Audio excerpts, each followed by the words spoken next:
संघटित लढाऊ एकजुटीचा कामगारांनी वारसांच्या संघटित लढाऊ एकजुटीचा सरकारच्या धोरणाने उद्ध्वस्त झालेल्या गिरणी कामगारांचं मुंबईतच घर देऊन पुनर्वसन गिरणीच्या जागा आमच्या हक्काची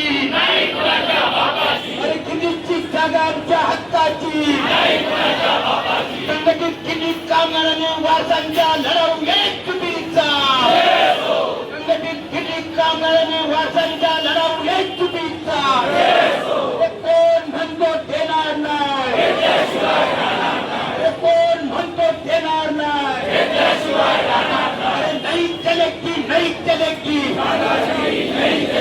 नहीं चलेगी नहीं चलेगी संघटित गिरणी कामगारांनी वारसांच्या लढाऊ एकजुटीचा संघटित गिरणी कामगारांनी वारसांच्या लढाऊ एकजुटीचा सरकारच्या धोरणाने उद्ध्वस्त झालेल्या गिरणी कामगारांचं मुंबईतच घर देऊन पुनर्वसन दिल्लीतील घर आमच्या हक्काचं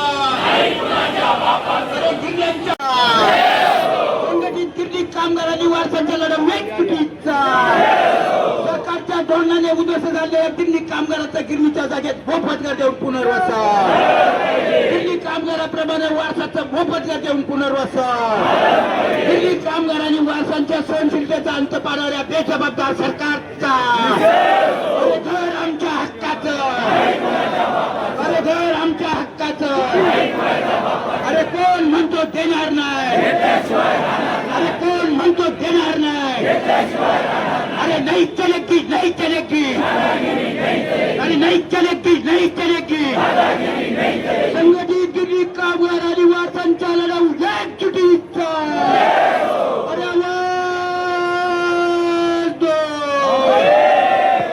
अरे आवाज दो धन्यवाद. यानंतर पासून आपण लढतोय जवळपास 20 वर्षाचा पिरियड संपलेला आहे, पण आपली लढण्याची इच्छा संपलेली नाही. आपले बरेच सहकारी आपल्याला सोडून गेले. निसर्गाच्या पुढे कोणाचं काही चालत नाही. वस्तुस्थिती असली तरी आपण आपल्या शेवटच्या श्वासापर्यंत लढत राहतोय, लढत राहणार आहे. आणि सरकारला देखील याची जाणीव आहे की गिरणी कामगारांचा चिकटपणा किती आहे. त्यामुळे आपण आपलं अंतिम उद्दिष्ट साध्य केल्याशिवाय कधीही थांबणार नाही. जे जे लोक सहकार्य करतात त्यांचं आपण सहकार्य घेतो. जे कोण सहकार्य करत नसतील त्यांना देखील कायद्याच्या अधीन राहून आपण संघर्ष करतो. माझं गिरणी कामगारांना विनंती आहे, तुम्ही असं सहकार्य करत राहावी विनंती. एजंट जे आहेत हे कमिशन एजंट या मंत्रिमंडळाला झुलवत आहेत. त्यांना हजार कोटी तिकडे मिळणार आहेत. ह्याच्यावर ते लोक आपल्याला झुलवत आहेत. तर हे झुलवणं यांचं बंद करायला पाहिजे. पहिले लाखोच्या संख्येने आपण तिकडे जाऊन ते पहिली कामं बंद केली पाहिजे. आपण इथे ठाण्यात जमून चालणार नाही. ठाण्यात जमून चालणार नाही. आपण ज्यावेळेस गोसावी वगैरे बांद्रा उपोषणाला बसले होते त्या ठिकाणी उपोषण सोडवण्यासाठी सचिन भाऊ स्वतः गेले होते आणि त्यांनी एकच घोषणा केली की सर्व आपण एकत्र लढूया. त्याप्रमाणे आपण एकत्र आलो आहोत. तर यापुढेही सचिन भाऊंच्या मार्गदर्शनाखाली, मोहिते साहेबांच्या मार्गदर्शनाखाली, 14 संघटनाच्या मार्गदर्शनाखाली आपण तिकडे जाऊन पहिला शेलू आणि वागणीला धडक द्यायला पाहिजे. त्याशिवाय आपला प्रश्न सुटणार नाही. त्या एजंटगिरी जी चाललेली आहे ती संपल्याशिवाय, एजंटगिरीचे त्यांना जर देशधोरण लावल्याशिवाय, ते संपल्याशिवाय आपल्याला न्याय मिळणार नाहीये. कारण आपल्या जागा आपल्या हक्काच्या आहेत, कोणाच्या बापाच्या नाही आहेत. ज्या गिरण्या बंद झाल्या त्या गिरण्या टावर जे उभे राहिले त्यात एकही गिरणी कामगार आहे का? एकही गिरणी कामगार नाही. त्या बाहेरच्या परप्रांतीयांना येऊन इथे घरं मिळाली, पण आपल्याला एकाही गिरणी कामगारांना मिळाला का? नाही मिळाला. पहिलं त्यांचं जे आहे ते पहिलं बंद पाडा, ही माझी खास कळकळीची विनंती आहे. पाहिजे सचिन भाऊनी आणि कुठच्याही प्रश्नीचा हा प्रश्न गिरणी कामगारांच्या घराचा प्रश्न आहे सोडवला पाहिजे. आता जवळ 3-4 महिने होऊन गेले. त्या ठिकाणी मीटिंगमध्ये लोक आले, आम्हाला सांगितलं आणि आम्हाला आश्वासन दिलं काय कुठच्याही परिस्थितीमध्ये तुम्हाला लवकरात लवकर तुमचा प्रश्न सोडवू आणि तुम्हाला न्याय देऊ. 4 महिने झाले आम्ही वाट बघतो.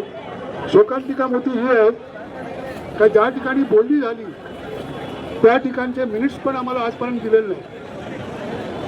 म्हणजे जर तुम्हाला न्याय द्यायचा असता तर मिनिट्स तर लवकर दिले असते ना. परंतु हा प्रश्न का त्यांनी अवलंबला नाही. परंतु आम्ही या ज्या संघटना आहेत या संघटना निश्चितपणे आम्ही एकत्रित बसून निर्णय घेणार आणि ते पण भाऊंच्या नेतृत्वाखाली निर्णय घेणार आणि कुठच्याही ठोस असा काहीतरी कार्यक्रम घेणार जेणेकरून एक दृष्टिकोनातून आम्हाला न्याय मिळाला पाहिजे. हाच आमचा दृष्टिकोन असणार आहे. तुम्हाला आणि माहितीसाठी सांगतो, इथे जमलेले आहेत सगळे लोक. मी प्रवीण दरेकर साहेबांची भेट घेतली. प्रवीण दरेकर हे फडणवीस साहेबांच्या जवळचे आहेत आणि मी त्यांची भेट घेतली. मी माझ्यावर 7-8 जण होतो आम्ही आणि त्यांना सांगितलं ही अशी व्यथा आहे. काय माहिती आहे, कोण उठतो तो काय पण बोलतो, पण ॲक्च्युली गिरणी कामगारांचा प्रश्न काय आहे हा कधी विचारतच घेतला नाही. समजलं की नाही? तर त्या दृष्टिकोनानंतर 25 वर्ष आम्ही वाट बघतोय. 25 वर्षात 10 मुख्यमंत्री गेले, आणखी किती जायचे आहेत? मग सगळे जातील का आम्ही तिथेच राहू? तर तशा तऱ्हेचा कुठचाही हे करू नका. कुठच्या परिस्थितीत लवकरात लवकर निर्णय घ्या आणि गिरणी कामगारांना न्याय देण्याचा प्रयत्न करा. तसं बघायला गेलं तर मुंबई म्हणा, महाराष्ट्र म्हणा, देश म्हणा, या दृष्टिकोनातून गिरणी कामगारांचं योगदान फार मोठं आहे. गिरणी कामगारांनी जे योगदान दिलं आहे ते कुठच्याही कामगारांनी दिलेलं नाही. आणि म्हणून ज्या गिरणी कामगारांनी तुम्हाला पाठिंबा देऊन तुमचे पक्ष संघटना मजबूत केल्या, आंदोलनं मजबूत केली, त्या गिरणी कामगारांना तुम्ही न्याय हा दिलाच पाहिजे. नाहीतर आम्हाला शेवटी एक पर्याय असणार आहे, सगळे एकत्र यायचं आणि एकदाच निर्णय घ्यायचा का? हा तुम्हाला पसंत आहे का? हा पसंत असेल तर हात वर करा. असा बसलेला आहे जोपर्यंत एकनाथ शिंदे आपल्याला काही निर्णय देत नाही तोपर्यंत शिष्टमंडळ तिथून हलणार नाही. म्हणून त्या तिथे थांबत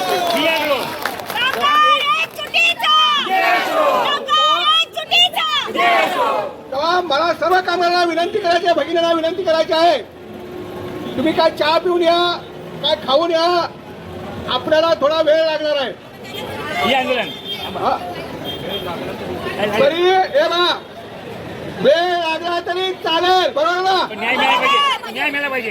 पण शिष्टमंडळ जाऊन जोपर्यंत निर्णय देत नाही तोपर्यंत आपण इथं हलायचा नाही, हा आपला निर्णय. मग शिष्टमंडळ काय निर्णय घेऊन येत आहे ते आपल्याला सांगतील. तेव्हा मित्र कामगार बंधूंनो आणि भगिनींना विनंती करतो, वारस मंडळाला विनंती करतो, कोणी कसला पत्रक आणलं, कोणीतरी चिठ्ठी आणली, आपण त्याची चिठ्ठी सहकार्य करायचं नाही.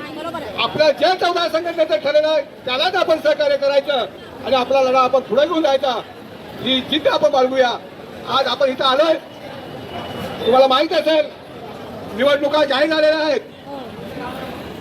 आणि निवडणुका एकदा पार पाडल्या तर आपल्याला ते विचारणार तर निवडणुकीच्या आधी हाचा निर्णय तुम्ही लावला पाहिजे.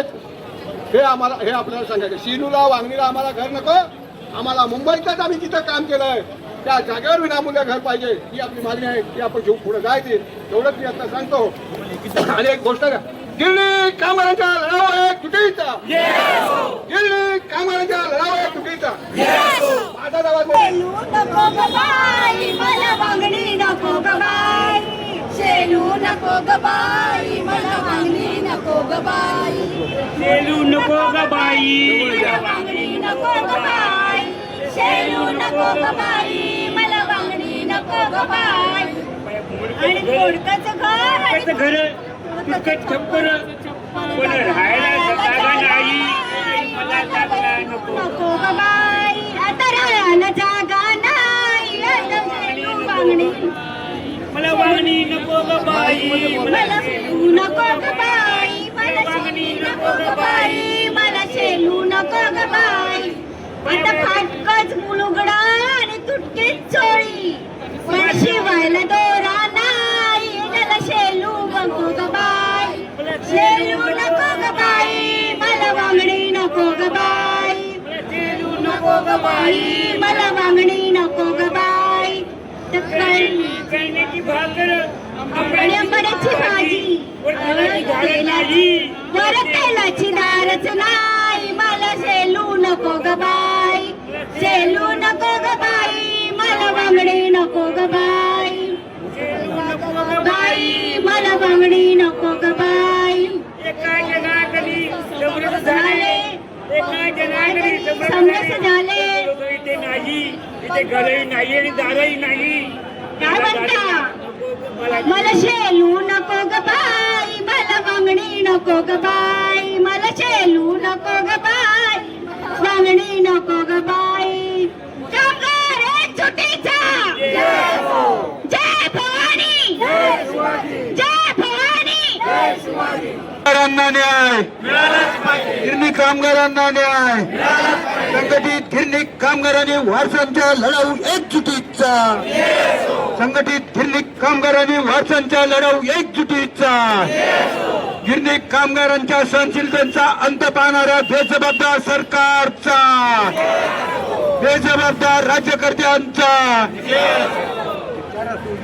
असो, सरकारच्या धोरणाने उद्ध्वस्त झालेल्या गिरणी कामगाराचं गिरणीच्या जागेत घर देऊन पुनर्वसन, गिरणीच्या जागेत घर देऊन पुनर्वसन, सर्व गिरणी कामगारांनी वारसांना मुंबईतच घराचा हक्क, सर्व गिरणी कामगारांना मुंबईतच घराचा हक्क. अरे गिरणी आमच्या हक्काची, अरे गिरणी आमच्या हक्काची, अरे कोण म्हणतो देणार नाही, अरे कोण म्हणतो देणार नाही. संघटित गिरणी कामगारांनी वारसांच्या लढाऊ एकजुटीचा, संघावरून लढायचं. सरकार किती पण झोपला तरी आपण झोपायचं नाही, जागा व्हायचं, त्याला उठवायचं, त्याचा पाठपुरावा करायचा, तरच आपला काय तो निर्णय लागेल. आपले भाऊबंद किती जण गेले सब मिटिंगी घेऊन मोर्चा करून, पण आपण हटायचं नाही. वारसांना माझी एकच विनंती, जे जवान आहेत आता त्यांनी आमच्यासारखा कार्यकर्ता पुढे व्हा आणि आपण पाठपुरावा. सर्व 58 मिल कामगारांचा एकही मिल कामगार बाकी राहिला नाही पाहिजे. कारण का सगळे मिल कामगार देशोधडीला लागलेले आहेत. बिचारे त्यांची मुलं बाळ देशोधडीला लागलेत. बाहेरचे परप्रांती येऊन 1-1 लाख रुपये पगार घेत आहेत आणि आपली मराठी लोक 10 आणि 12 हजारामध्ये कमवत आहेत. त्यांचा घर उदाहरणं कसं होत असेल ते तुम्हाला तर माहिती आहे. आणि आताच्या परिस्थितीत महागाई झालेली आहे, म्हणून आपण मराठी ही मुंबईसाठी जगावायची आहे, शेवटपर्यंत कोणाच्या हातात द्यायची नाही. आज माझं वय 61 संपत आलेलं आहे, तर माझं तुम्हाला सगळ्यांना सांगणं आहे जवान लोकांनी की आम्ही जसं आमच्या कार्यकर्ते जसे पुढे गेलेत तसं त्यांच्या पाठीला पाठ देऊन, खांद्याला खांदा देऊन पाठपुरावा करायचा आणि मुंबईमध्येच घर घ्यायचं आहे. ज्यांनी कोणी घेतलंय शेलू मागणीला त्यांना जाऊ द्या, कारण का त्यांची वेळ अशी येणार आहे. कोण पनवेलला अक्षरशः लोक रडतायत, त्यांना जायला रिक्षा नाही का, भाजीपाल्याला जायला रिक्षा नाही, 100-200 रुपये लागतात. तशी परिस्थिती आपल्यावर नका येऊ देऊ आणि बाहेर जाऊ नका, ही माझी तुम्हाला कळकळीची विनंती आहे. आणि आज निर्णय भेटला तर एकनाथ शिंदे साहेबांच्या हातापाया पडून आपण घ्यायचंच, पुढं पडायचं, अशी माझी कळकळीची विनंती आहे. मला बोलायला पण जास्त दम लागतोय, म्हणून तुम्हाला शेवटचं सांगते, कुणी मागे हटू नका. जे आता हे झाले 70-85 वर्षाचे जसे नडतायत तसे जवानांनी पण तुम्ही लढा, बायकांनी. आणि तुम्हाला एक सांगायचं राहिलंय की आपण जेवढ्या लेडीज जमा होतील तेवढा आपण सरकारला झुकवायची माझी एक इच्छा आहे. तर मला सगळ्यांनी सपोर्ट करा. सगळ्या लेडीजनी आपण एकनाथ शिंदे साहेबांच्या ऑफिसमध्ये, फडणवीस साहेबांच्या ऑफिसमध्ये जायचं, कारण का बायका गेल्या तर काहीतरी डाळ शिजेल अशी माझी अपेक्षा आहे. म्हणून तुम्हाला सांगते, सगळ्या बायकांनी मला सहकार्य करा आणि आपण पुढे होऊया, कारण का बायकांना काहीतरी न्याय मिळेल अशी माझी इच्छा आहे. म्हणून तुम्हाला मिल कामगार वारसांना व मिल कामगार आणि अपात्र 58 मिल कामगारांचा जोपर्यंत निर्णय लागत नाही तोपर्यंत मागे हटायचं नाही, अशी माझी तुम्हाला कळकळीची विनंती आहे. आणि आपण कोणाकडे भीक मागत नाही, हक्काचा मागतो. मिल कामगार एकजुटीचा, मिल कामगार एकजुटीचा, मिल कामगार एकजुटीचा, मिल आपल्या हक्काची, मिल आपल्या हक्काची. आज आपण या ठिकाणी जमा झालेलो आहोत.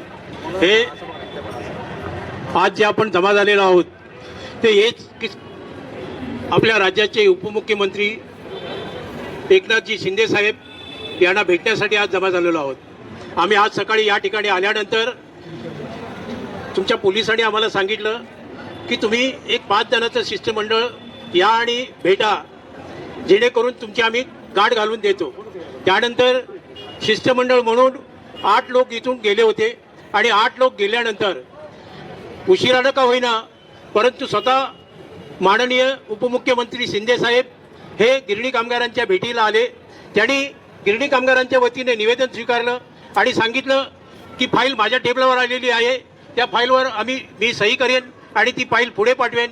आणि जो त्यांनी वचन दिलं होतं की 17 नंबरचा जो कॉलम आहे 15 मार्च 2024च्या जी.आर. मधला, तो आम्ही काढून टाकू. आणि असं सांगून त्यांनी गिरणी कामगारांना असं आश्वासन गिरणी कामगारांना त्यांनी आश्वस्त केलेलं आहे.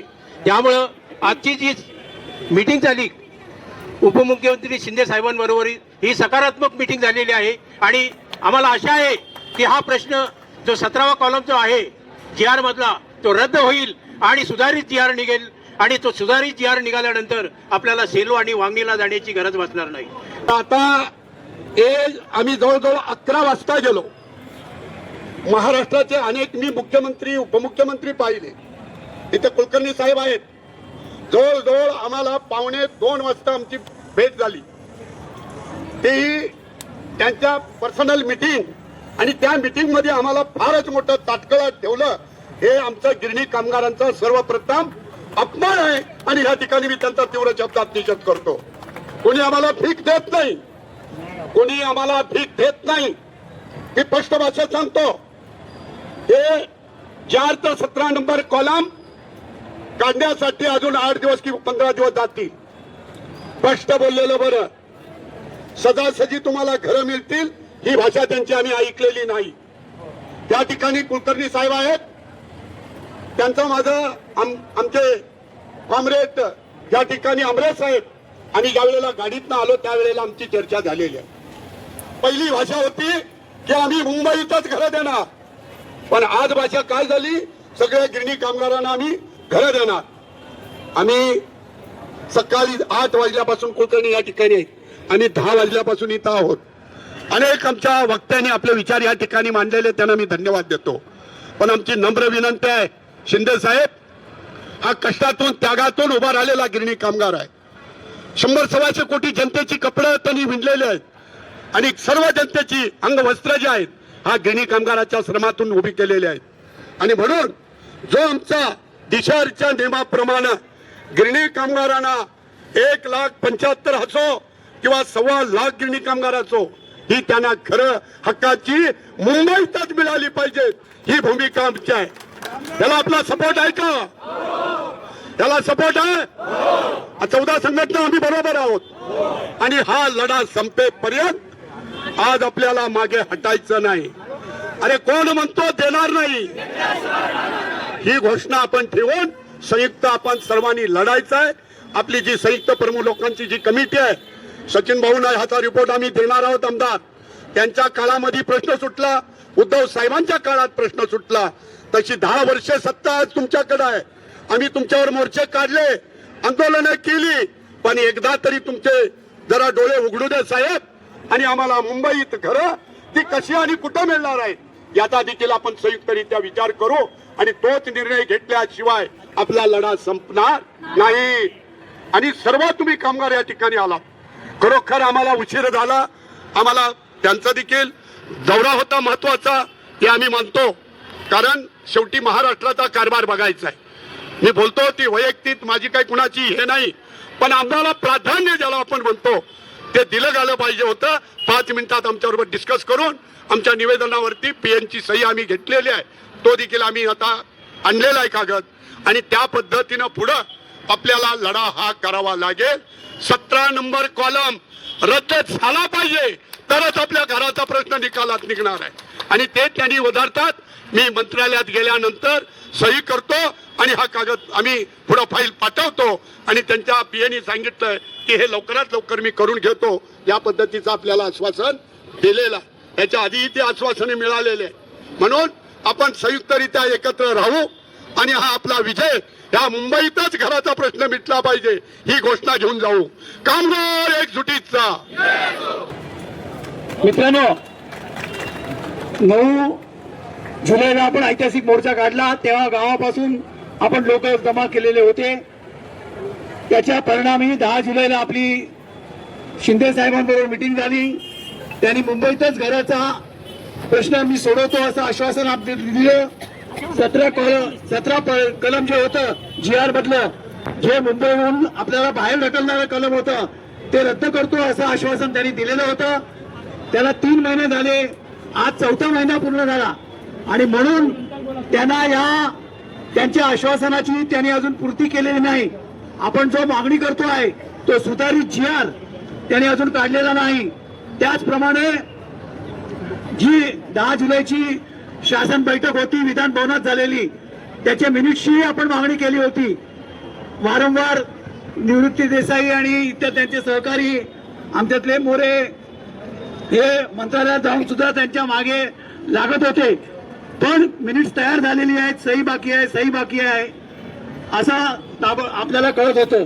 आणि म्हणून 31 तारखेला आम्ही सगळे बसलो आणि निर्णय घेतला की या उपमुख्यमंत्र्यांना आपण आठवण दिलेल्या आश्वासनाची पूर्तता करा, याची आठवण करून देण्याकरता आपण या ठिकाणी तुम्हाला बोलायचं होतो.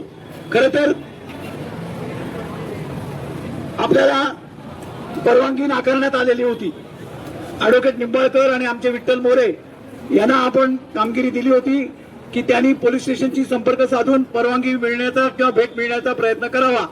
त्याप्रमाणे त्यांनी अतिशय सातत्याने 2-3 दिवस मागे लागून आपण पत्र त्यांना दिलेलं आहे. त्याच्या परिणामी आज आपली शिंदेबरोबर भेट झाली. एरवी जर आपण आझाद मैदानात गेलो असतो तर ही भेट झाली असती का? नाही. येणाऱ्या निवडणुका आहेत हे लक्षात घेता आपण मुद्दामून आठवण मोर्चा आपण म्हटलं भेटीला जाणार असं आपण सांगितलेलं होतं आणि त्याप्रमाणे आपण आज जमलो. त्याचा परिणाम झाला. शिंदे माननीय उपमुख्यमंत्री शिंदे हे बाहेरगावी असल्याचं पहिल्यांदा आम्हाला कळत होतं, पण आम्ही इकडे आल्यानंतर पोलीस स्टेशनने आपल्याला सहकार्य केलं आणि आपली भेटीची मागणी होती ती उशिरा का होईना ती पूर्ण झालेली आहे. आपण आठवणीचं काम केलेलं आहे आणि त्यांनी परत एकदा सांगितलेलं आहे की मी दिलेलं आश्वासन पाळणार. आपण त्यांना हेही विचारलं त्याला किती दिवस लागतील, तर ते आठवड्याभरात होईल किंवा कसं याच्याबद्दल त्यांच्या पीएनी पण आपल्याला आश्वासन दिलेलं आहे. पाठपुरावा त्यांच्या टेबलावर फाईल आलेली आहे मंत्रालयातल्या, एवढंही आपल्याला त्यांनी सांगितलेलं आहे. बघूया.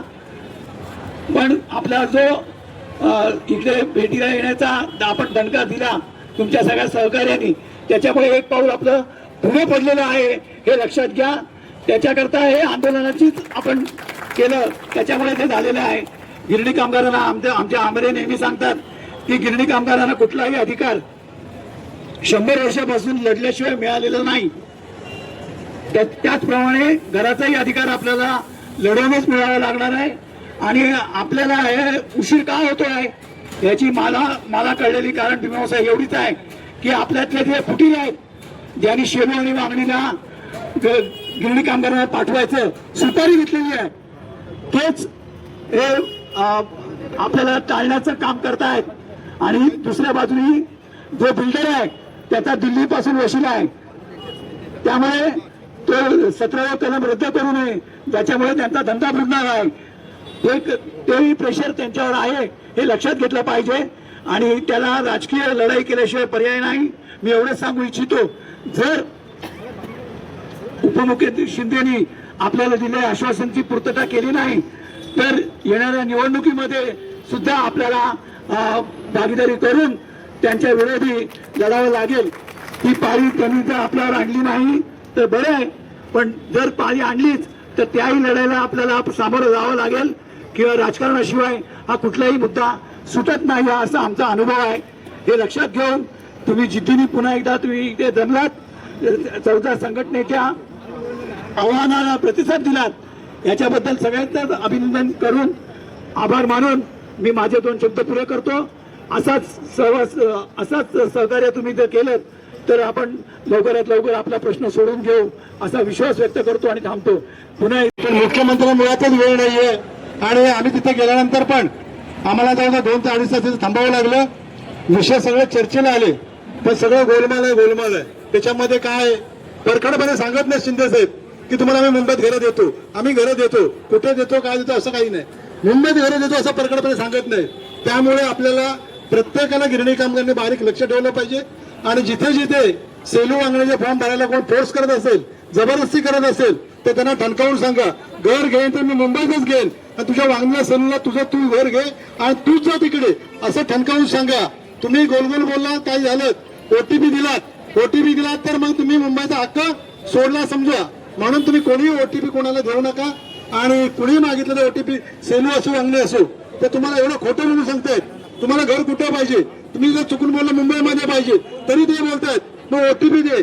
ओटीपी दिल्यानंतर मग तुमचा हक्क कुठे सेलू किंवा वांगणीला होणार. म्हणून सर्वांना मी सांगू इच्छितो, कुठलंही काही झालं तरी 14 संघटना तुमच्या बरोबर आहेत, एक साथ आहे. तर सर्व 14 संघटनेवर तुम्ही राहा आणि तुमचं चौदा संघटना भलं केल्याशिवाय राहणार नाहीत आणि सर्वांना मुंबईतच घर मिळाल्याशिवाय आपण शांत बसायचं नाही. मी इथेच थांबतो. जय हिंद, जय महाराष्ट्र. या ठिकाणी उपस्थित असलेले सर्व 14 संघटना आणि आपण सर्व कार्यकर्ते आणि कामगार बंधू आणि भगिनींनो, आज सकाळी 10 वाजल्यापासून आपण संपूर्ण भागाभागातून या ठिकाणी आपल्या एका मेसेजवरती तुम्ही या ठिकाणी जमा झाला. विलंब झाला कारण 1.5-2 तास 3 तास आम्हाला त्या ठिकाणी बसवून ठेवण्यात आलं, पण चर्चा होऊ शकली नाही. पण कालांतराने काय विना चर्चा झाली. एकनाथ शिंदे साहेबांना पुढे यावं लागलं, निवेदन घ्यावं लागलं. निवेदन घेत असताना जरी त्यांनी आत्ताच्या घडीला जर मुंबईतला हा शब्द जरी काढला नसला तरी त्यांच्या निवेदनातून आपण माध्यमातून दिलेलं आहे की त्याची रिसिव्ह कॉपी आपण घेतलेली आहे. जर या इलेक्शनच्या अगोदर यांनी जर 4 दिवसात किंवा 8 दिवसात आम्हाला त्यांनी मुदत दिलेली आहे की आम्ही ही फाईल पुढे पाठवून तुमचा सकारात्मक GR किंवा जे काही मिनिट्स असेल ते आम्ही तुमच्यापर्यंत देण्याची व्यवस्था आम्ही करत आहोत, असं हे आश्वासन आता या ठिकाणी आपल्याला मिळाले. याच्याबद्दल आपण पॉझिटिव्ह आहोत. पण तरी सुद्धा ज्या पद्धतीने सरकार आपलं संवेदनशील असायला पाहिजे किंवा नेते पुढे जे काय आहेत राजकीय नेते हे सकारात्मक असायला पाहिजे गिरणी कामगारांच्या प्रश्नाबद्दल, तेवढी सकारात्मकता किंवा तेवढी तत्परता कुठे अजूनही दिसत नाहीये. म्हणून प्रत्येक कामगारांनी सतर्क होण्याची गरज आहे. आज अनेक लोक जो कामगार सतर्क नाही तो फसला जाणार आहे, या जाळ्यामध्ये तो उद्ध्वस्त होणार आहे. तो उद्ध्वस्त होऊ नये याच्यासाठी प्रत्येक सकारात्मक कामगारांनी आणि जे समजतात की आपल्याला माहिती मिळते ती माहिती लोकांपर्यंत पोहोचवणं ही आपली सगळ्यांची जबाबदारी आहे. कारण आपण सगळे बंधू आहोत. आपण एकमेकाला वाचवण्याचं काम केलं पाहिजे. अनेक या ठिकाणी बकरे फिरतील, लांडगे फिरतील, काही पत्रकं पाठवतील, या सगळ्या गोष्टीला धुडकून लावण्याचं काम केलं पाहिजे. कारण प्रत्येकाला व्यक्तिगत मेसेज केला जातो, फोन केला जातो आणि फोनवरती दिलं सांगितलं जातं आम्ही म्हाडातून बोलतोय, तुम्ही या ठिकाणी OTP द्या, तुम्हाला घर मिळणार आहे. असं घर मिळत नाही, ही फसवणूक आहे. तर कुणीही OTP देऊ नये. जे काय असेल ते मला पत्र पाठवा आणि पत्राला आम्ही उत्तर देऊ. पण अशा पद्धतीनं फोनवरती OTP देणं आपल्या गिरणी कामगारासाठी धोकादायक गोष्ट आहे. आम्ही पूर्णपणे या मुंबईचीच घरं आपल्याला मिळाली पाहिजेत. कारण मुंबई आम्ही घडवलेली आहे, मुंबईसाठी आम्ही रक्त ओतलेलं आहे. तर ह्या मुंबईतून हद्दपार करण्याची कुणाची ताकद नाही आहे. आपण सगळे एक असू तर आज 14 संघटना आपण एकत्र आहोत, ही मोठी पॉझिटिव्ह गोष्ट आहे. हे 14 संघटनांनी सुद्धा आपलं एक मत कायम ठेवून पुढचा लढा कसा लढायचा या गोष्टीवरती भूमिका घेणं आवश्यक आहे. ती नक्कीच आम्ही मिटिंग घेऊ. पण या 4 दिवसात किंवा 5 दिवसात जर आपल्याला ते सकारात्मक उत्तर जर नाही मिळालं तर त्याच्या पुढची एक कठोर भूमिका घ्यावी लागेल आणि त्या भूमिकेसाठी तुम्ही सगळेजण सहकार्य कराल ही नक्की आम्हाला खात्री आहे. आणि तुमच्या विश्वासावरती पुढचे निर्णय होतील, हा विश्वास कायम ठेवा. एवढंच बोलून मी या पद्धतीने कोणगावचा प्रश्न फार महत्वाचा आहे. मी एवढाच इशारा देतो तुम्हाला सगळ्यांना, एक सूचना करतोय, मी फार बोलत नाहीये. आपल्याला आज दिलेल्या आश्वासनाची जर मुख्यमंत्र्यांनी पूर्तता केली नाही तर पुन्हा आपला याच्यापेक्षा मोठ्या ताकदीने इथे यावं लागेल आणि तीव्र निषेध करावा लागेल. हे सगळ्यांनी लक्षात घेऊन आजची मिटिंग संपवायची आहे. सांगितलंय नेमकं काय झालंय, कारण मी सर्वांची माफी मागेन. खूप वेळापासून इथे आहेत, परंतु नक्कीच 17वा कलम असेल किंवा आपला वंचित लोकांचा प्रश्न असेल, कारण वारंवार त्याच्यावरही बोललं जातं. संक्रमण शिबिराचं असेल किंवा मुंबईतील जे काय आपल्याला ज्या ठिकाणी नवीन प्रोजेक्ट उभे होणार आहे तिथल्या घरं आपल्याला देण्यासंदर्भातला विषय आहे.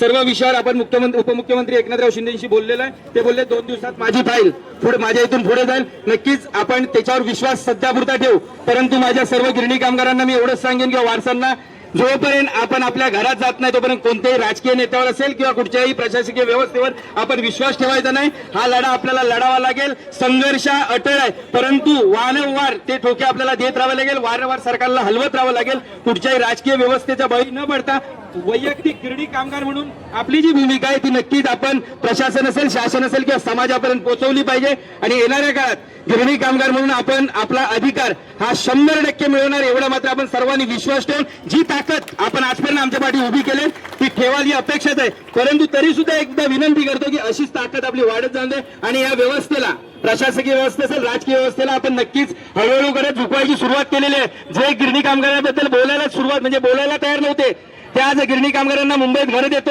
ते मुंबई गिरणी कामगारांना आज भेट द्यायला तयार झालेत. हाच नक्की आपल्या ह्या मेळाव्याचा असेल की आजच्या जे आपल्या भेटीचा मोर्चाचा जो उद्देश होता तो नक्कीच यशस्वी झालेला आहे. एवढंच बोलतो. पुन्हा एकदा आपल्या सर्वांचे आभार मानतो. आमच्यामुळे आपल्याला जो काही वेळ झाला त्याबद्दल पुन्हा एकदा दिलगिरी देतो. गिरणी कामगार एकजुटीचा, गिरणी कामगार एकजुटीचा. आज या ठिकाणी गिरणी कामगार संयुक्त लढा समितीच्या वतीने जो काही कार्यक्रम आयोजित केला होता तो यशस्वीरित्या पार पडलेला आहे.